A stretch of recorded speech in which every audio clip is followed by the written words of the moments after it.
Good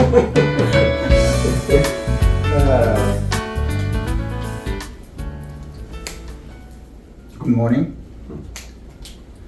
It is a great honor and privilege for me to present Korea's political and economic landscape to my dear friend Steve Barakat, pianist, singer, songwriter, composer. Lastly, but most importantly, one of the most beloved musicians by Koreans. We've been friends more than a decade. When I was the executive director of the UNICEF Korea, we encountered and became friends. By the way, he composed the lullaby of the UNICEF in the name of the UNICEF anthem, pro bono, initiated by the UNICEF Korea.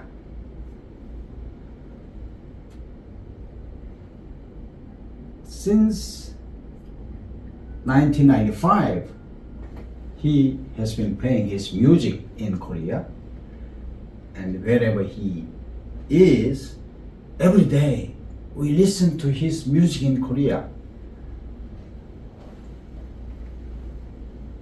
Then, even if we have been friends for more than a decade, we did not have the chance to have this kind of meeting. So we have decided to have a meeting so that I can present Korea's political and economic landscape for about half an hour, so that Steve can understand Korea better and he can become a goodwill ambassador for Korea. I am already. More effectively. Yes. With this knowledge. Yes. So today's topic is understanding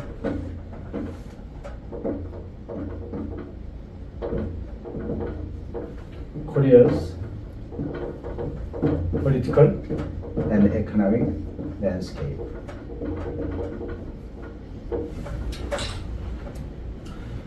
In the beginning, I'd like to begin with Korea in the global context.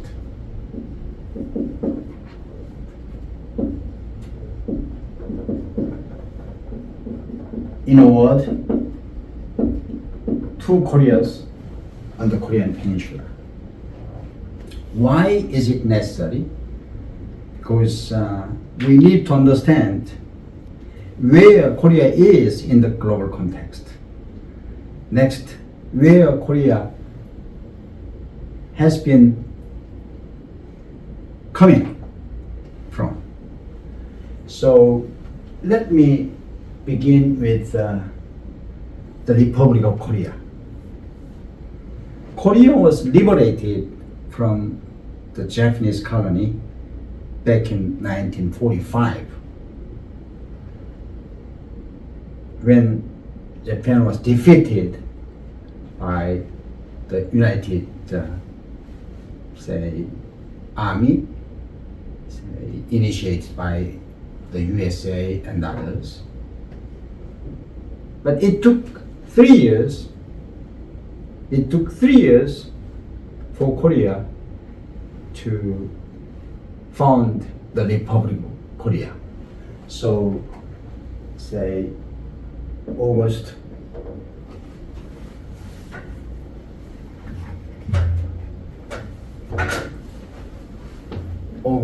15, 1945, but Korea was founded August 15th, 1948.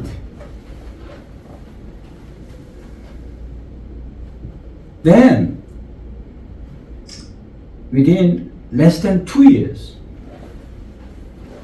June 25, 1950, when Korea was less than 2 years old, the Korean War broke out. So Korea was already poor, but Korea was devastated by the Korean War until July 27, 1953. So 3 years. This is Korean War.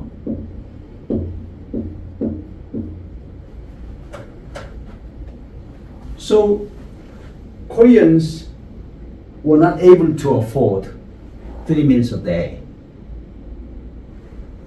Then today's Korea. Let's go back to the original chapter, Korea in the global context. Today, let me begin with South and North. South Korea, 100,000 square kilometers.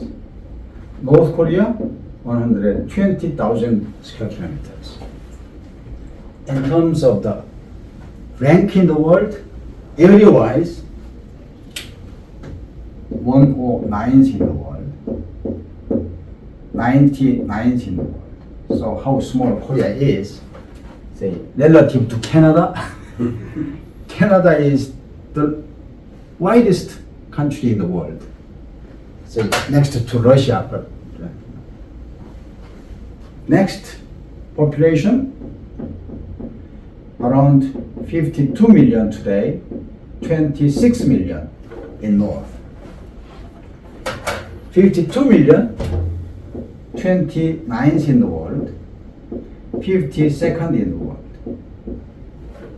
So North Korea is mountainous. So in terms of the population size, 2 to 1. Next, per capita income. Around 36,000 US dollars in South. North Korea, nobody knows. But probably at most $1,000 to $2,000. So population multiplied by per capita makes Korea's GDP. GDP around $1.7 trillion. North Korea probably $40 to $50 billion. This is depending upon the exchange rate, sometimes 10th, sometimes 12th.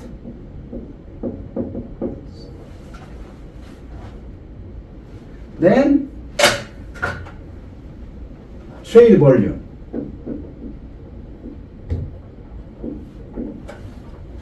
Say both export and import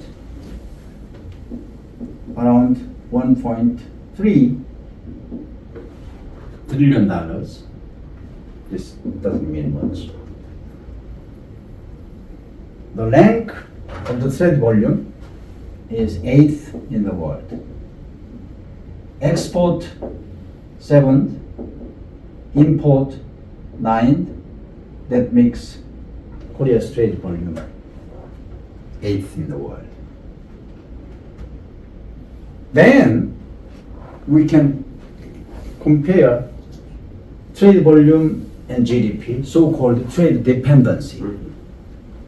So 1.3, 1.7, trade dependency is about 80%, around 80%. So Korea is heavily dependent upon trade. Okay. Let us check Korea in the global context. So simply put, the world,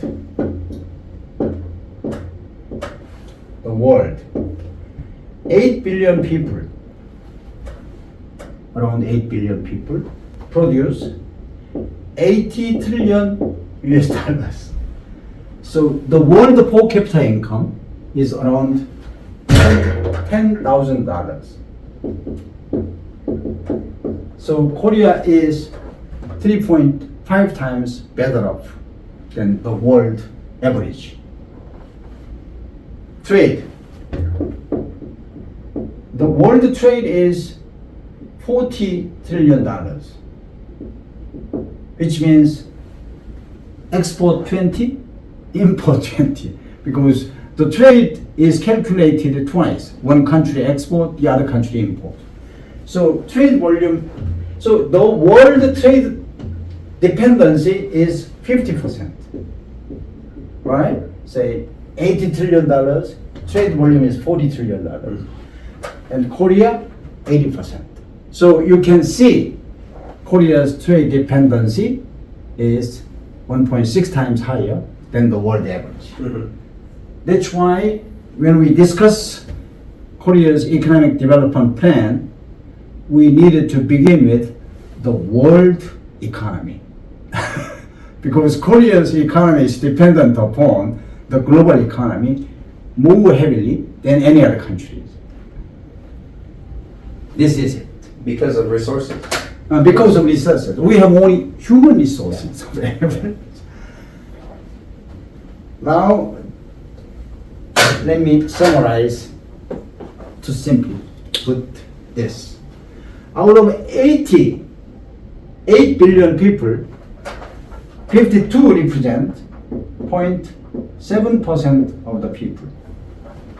If unified, around 1% of the world. So Koreans are about 1% of the world population, but we are divided, so 0.7.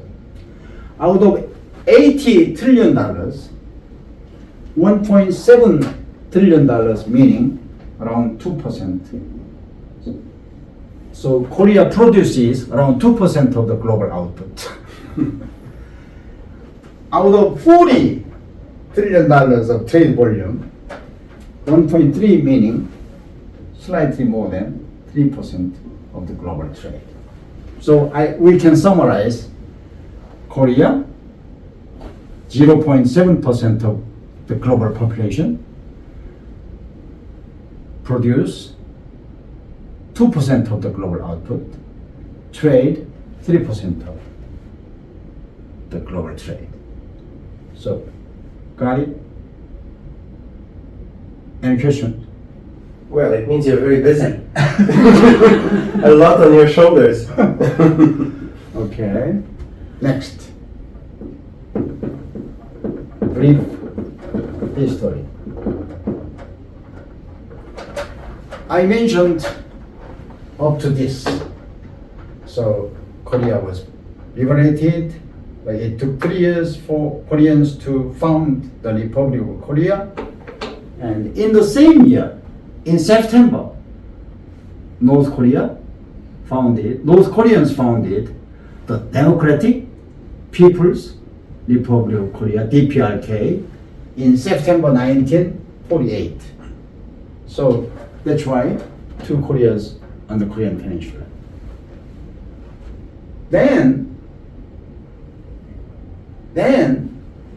in 1961, two-star general called Park Chung-hee took the power through the military revolution or the military coup. I will not name it because in the beginning it was the military coup, but it was successful, so some people call it the military revolution, or still others may call the military coup. Anyway, a two-star general Park Chung-hee took the power. In that year, per capita income was $85. With $85, average Koreans had to live for 365 days. So in those days, Koreans' dream was to have 3 meals a day. In 1973, for the first time, Korea's per capita income reached $1 per day. back then, $1 per day was the poverty definition by the World Bank. If one country's per capita income reaches $1 per day, then that country is said to have overcome the poverty. That was the case. But since the US printed dollars too much, these days the World Bank revised $1 per day, then $2.15 per day because of the inflation. But anyway, so average Koreans began to afford 3 meals a day only 50 years ago. Until then, North Korea was better. No, South Korea was worse. Both were bad, but South Korea was worse. So you can imagine how poor Korea was until then. Then 1977, it became $1,000. 1994, $10,000. 2006, $20,000. 17, $30,000. So you came here in 1995, Yes. when Korea's per capita income reached $10,000. Since then, Korea could begin to accumulate wealth. So you came to Korea at the right time when Koreans began to look around to find something else than food. So you came to Korea with your music. In 1995, Yes. right? At the right time. Perfect timing. Very important. Very important. In my opinion, when one country's per capita income reaches $10,000, then that country begins to accumulate the wealth. This is the positive side of Korea. Then the negative side of Korea. Since 2003, the suicide rate has been the worst in the world. Officially among OECD countries, but the worst in the world. How many people are committing suicide every day? Sometimes it used to be more than 30. Suicide rate meaning, in order to compare the different countries, the population size is different. So out of 100,000 people, how many commit suicide a year? It used to be sometimes more than 30, 35 or so. Then, as I said, 50 million, meaning every year 15,000 people commit suicide, multiplied by, so say, almost 40 people are committing suicide every day here in Korea. We are talking about the successful story. Many people fail in their commit. So how many people are trying to commit suicide every day? This is the case. Since 2003, consecutively, Korea's suicide rate has been the worst in the world. So we need to discuss why. Why? So in order to understand why, economically, we talk about Han River miracle, but socially, we created a social issue of this. So let me discuss so-called development strategy here, briefly, very briefly. As you mentioned, Korea doesn't have any resources available except human beings. So when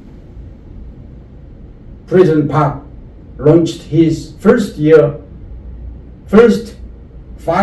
economic development plan. 5-year economic development plan. His development strategy was, number one, government-led. But we don't need to explain, right? The elite used to join the public sector at the time. Number two, foreign loan, not FDI at the time. Because FDI at the time, if we allow multinational corporations to do business in Korea, the Korean economy may depend upon the global business leaders. So we didn't allow that. Instead, we used to borrow money from abroad and import raw material, manufacture and export. That was the way. So number three, quite naturally, export-led. So you know already. So, but I just summarize: government-led. We borrow money. We import material and manufacture and export. This is the way. Then, most importantly, to understand this social issue, we have to look at unbalanced growth strategy by Hoshman. This is the most important concept to understand the gap between Korea and North Korea, South Korea and North Korea.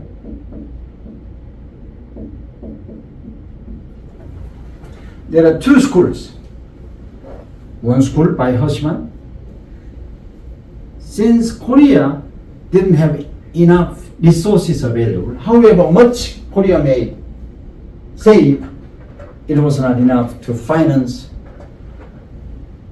various industries.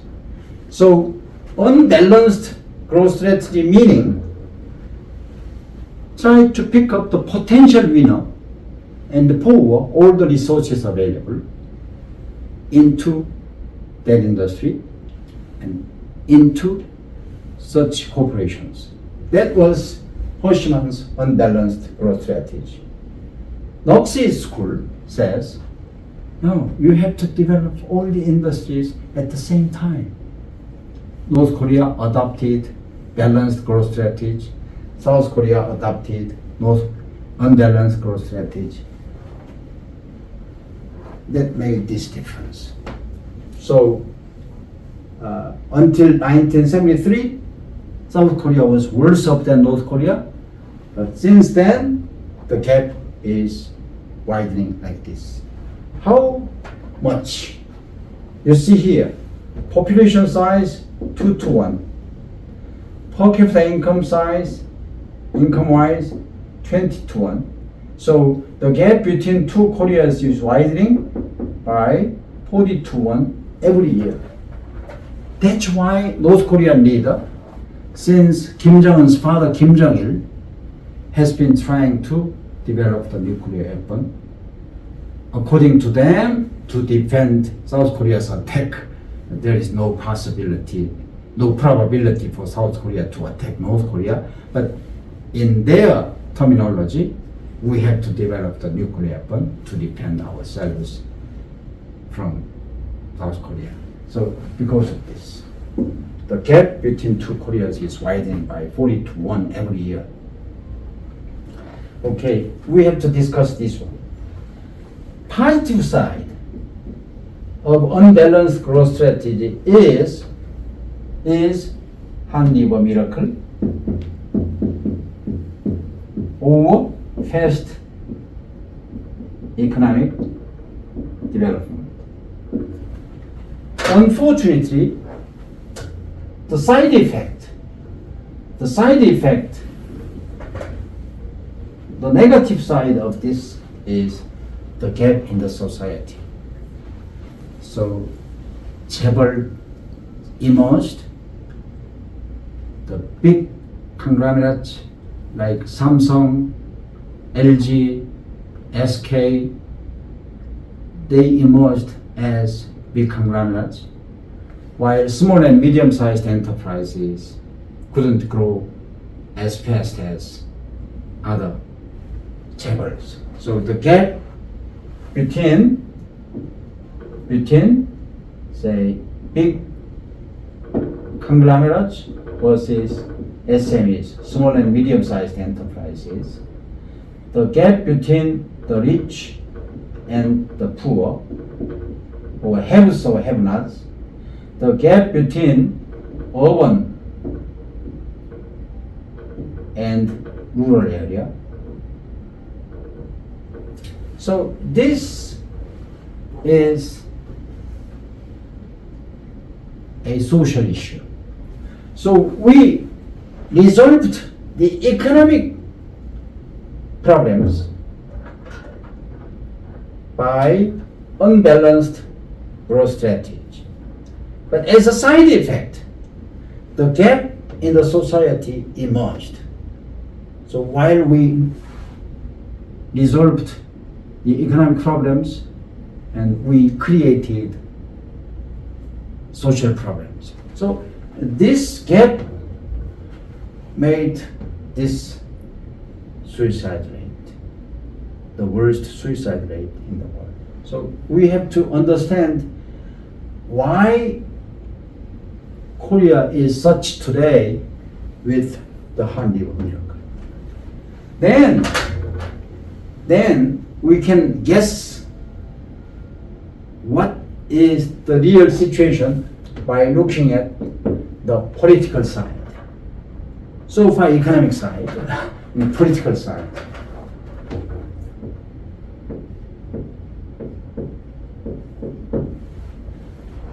March 9th, 2022, there was presidential election. It was 20th presidential election. Yoon won the presidential election against Lee by less than 1% margin. Yoon won, but the gap between the winner and the loser was less than 1%. So he won the presidential election, but rather weak than strong, with 50% support. The other 50% supported Lee. And in addition to that, at the time, National Assembly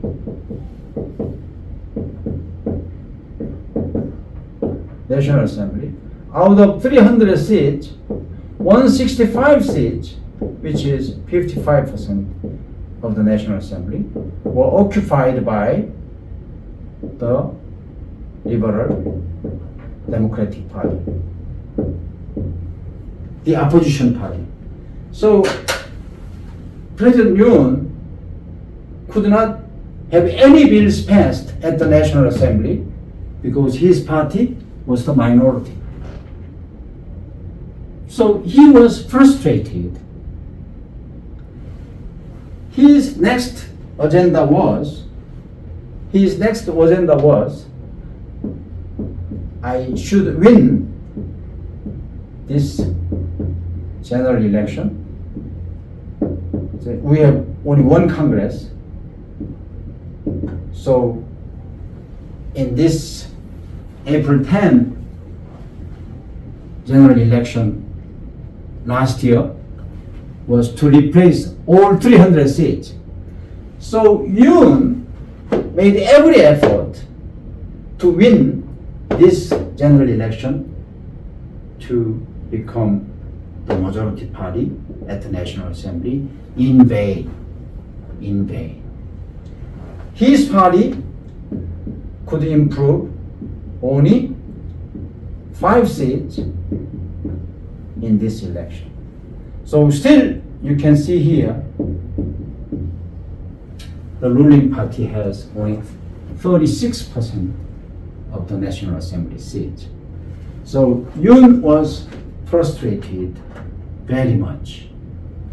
Therefore, Yoon's primary agenda was to negotiate with his counterpart Lee. Lee became the leader of the opposition Liberal Democratic Party. So he had to negotiate with Lee.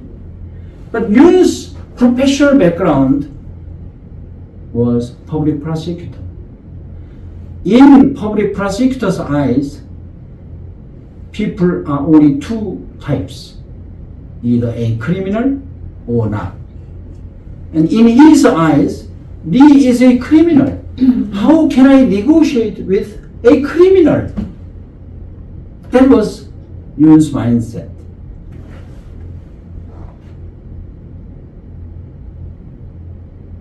You understand, right? So let me summarize this. So Yoon won the presidential election, but by less than 1%. But in Korea, since the 13th presidential election in 1987, December 1987, until the 20th presidential election,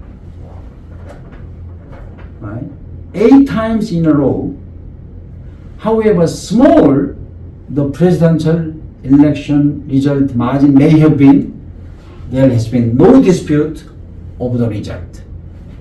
I'd like to summarize this one from this. I'd like to summarize this one. Political democratization. So in Korea, political democratization has been established. No wonder.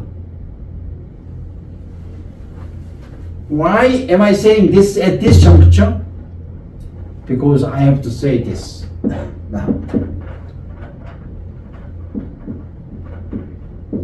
Now you know this.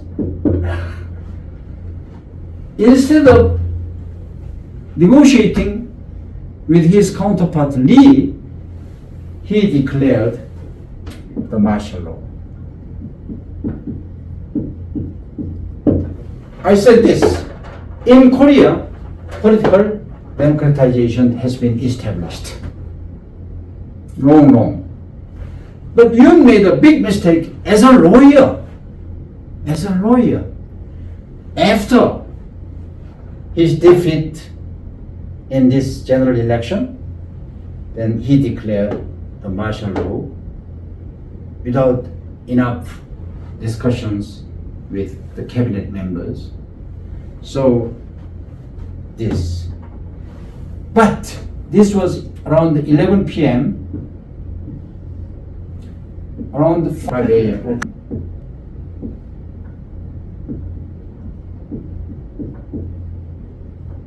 So what I mean, 6 hours later, the National Assembly disapproved Yoon's martial law declaration. So it took 6 hours. It took 6 hours to calm down, to recover the political democratization at the National Assembly. This is very important.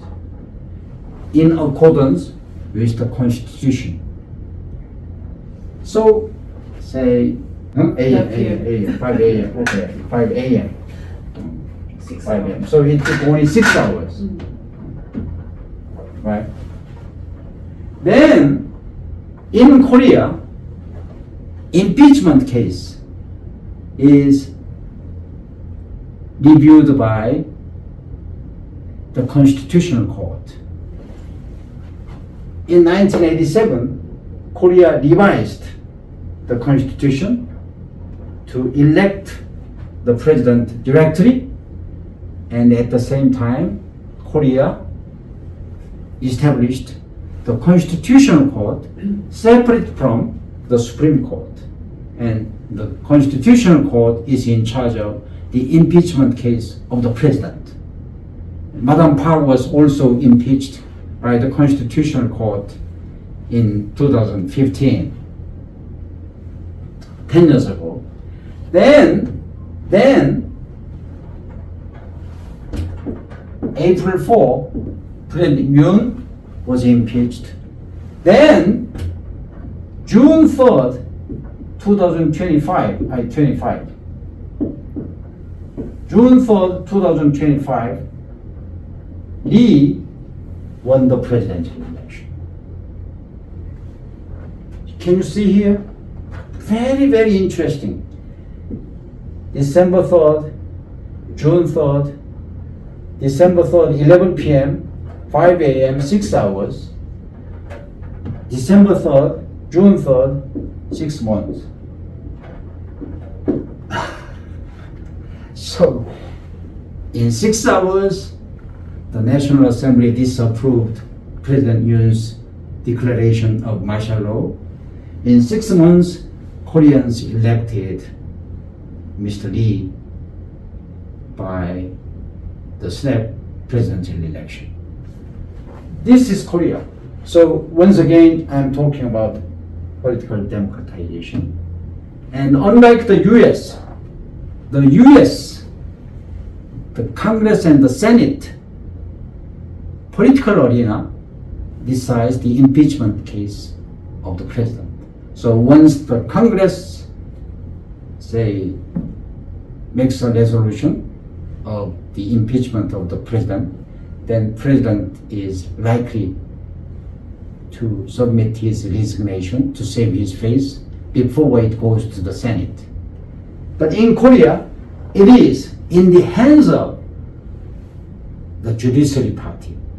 So, say, in a word, Korea is ruled by the rule of law. I'd like to discuss this, rule of law. So Korea is country ruled by this principle, rule of law. So in 6 hours, in 6 months, Korea returned to normal. This is very important. But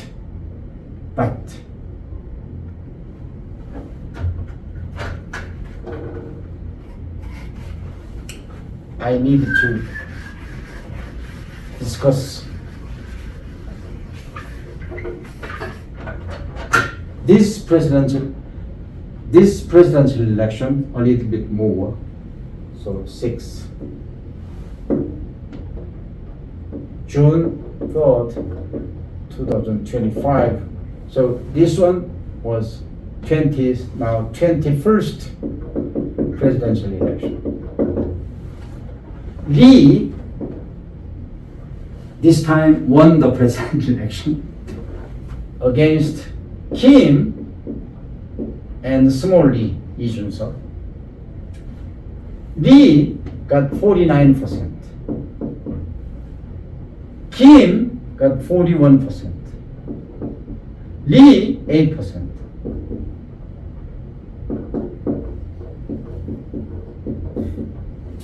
Exactly the same.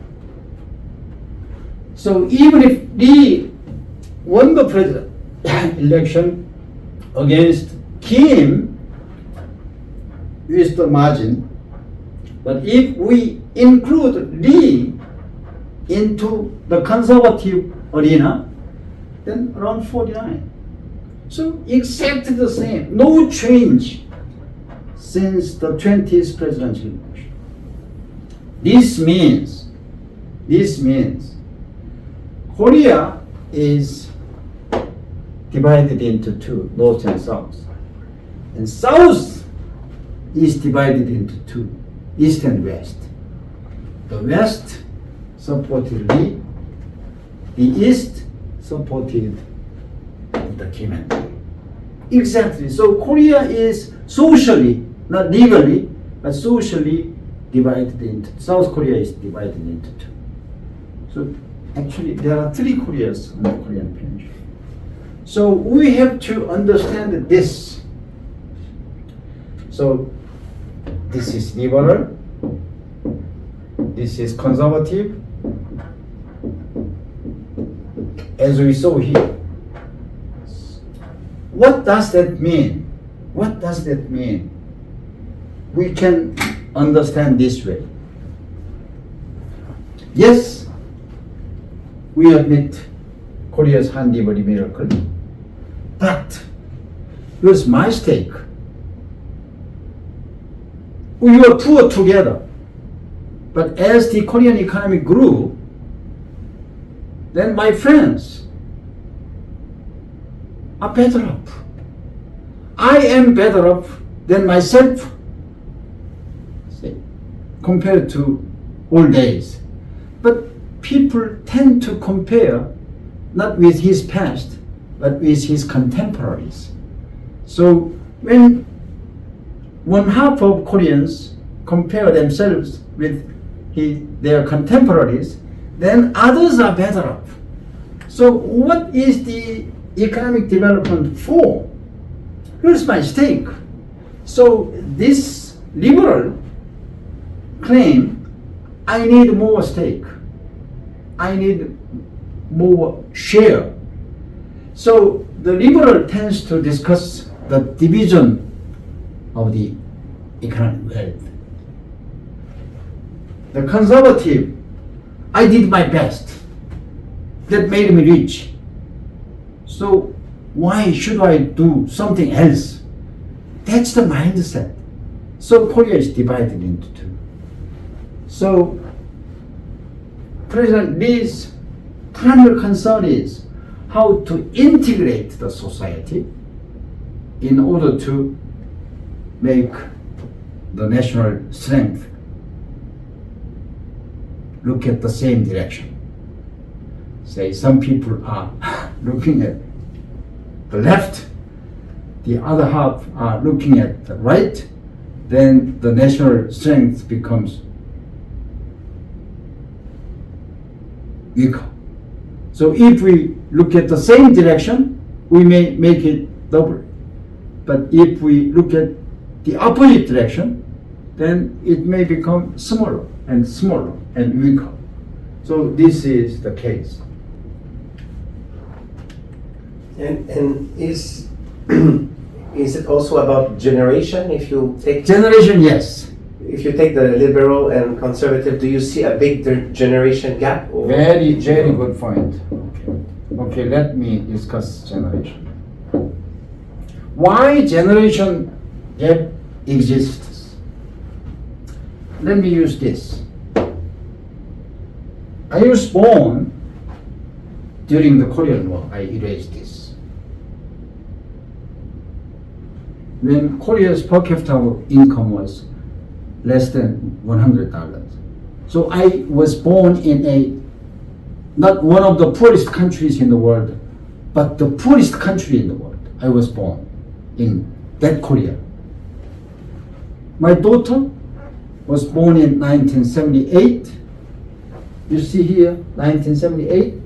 My daughter was born in a middle-income country, more than $1,000. When my grandson was born in 2007, Korea's per capita income was more than $20,000. So we were, even if we live and breathe the same air, I was born in the poorest country. My daughter was born in one of the middle-income countries. My grandson was born in an advanced country. Therefore, we were born in different countries. So our mindset is quite different. That made the generation gap in Korean society. Korea grew so fast. So every generation was born in different countries. Even if we carry the same name, the Republic of Korea, we were born in different countries and we were raised in different atmosphere. In my old days, paying tuition fees was a big deal. But these days, it's not a big deal. Say, having 3 meals a day was a big deal in my old days. But these days, being on a diet is a big deal. So, say, I summarize Korea's economic development from, say, from poverty to prosperity, over from hunger to diet. This means each generation carries different mindset, quite naturally. So your question is exactly right. Generation gap. That's right. Okay, next.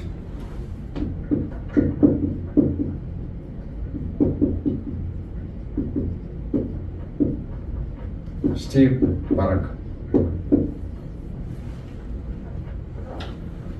Fortunately, you came to Korea at the right time, when Korea's per capita income reached $10,000.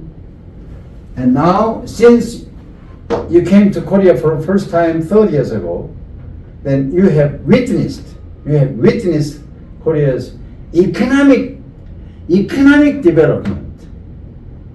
But at the same time, you have witnessed Koreans' discomfort. So your role as one of the most beloved musicians by Koreans, then your role is how to comfort not only the haves, but also the have-nots. So I was happy to see you play in Ansan. Ansan is one of less developed rural areas in Korea. But you played there your music, and you made Ansan residents so happy. So that's, and of course, the Koreans enjoy your music. When we write KTX, in many weddings, we enjoy your music. But to become the most beloved musicians, more and more, moving forward, then I'd like to cordially ask you to play music not only for the haves, but also for the have-nots. Say, by doing so, say, you will become a family of Korea. You will become a goodwill ambassador for Korea to the world. This is the summary of my presentation. Thank you so much.